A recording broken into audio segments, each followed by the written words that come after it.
Hello, and welcome to Storytime with Denise, where I tell fictional stories that are big on imagination.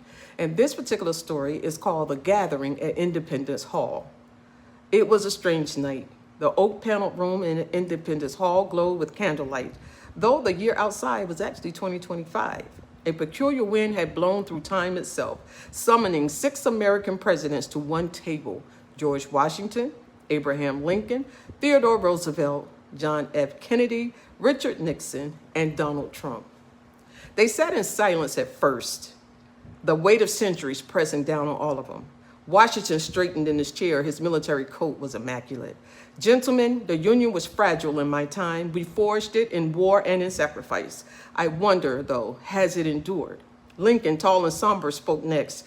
Mr. President, it endured, but not without blood. I saw it nearly torn asunder. And even now, the question remains, will government of the people, by the people, for the people, perish from the earth?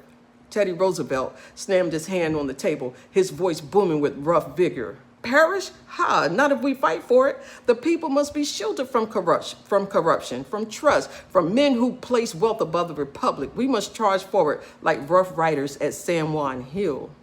Nixon gave a crooked smile, his voice lower, tinged with paranoia. Shielded, yes, but what of loyalty?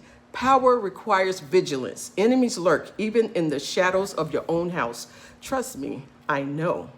Kennedy leaned forward, his tone poetic yet urgent. The challenge is eternal. Ask not what America can do for you, but whether you can rise above division, fear, and fear. A torch was passed to my generation, and it must not be snuffed out. At last, Donald Trump adjusted his red tie and grinned, breaking the solemn air. Look, let's be honest. I had the biggest crowds, the best economy. Everybody knows it. The media, totally dishonest. Elections rigged, but the people loved me more than anyone here, believe me.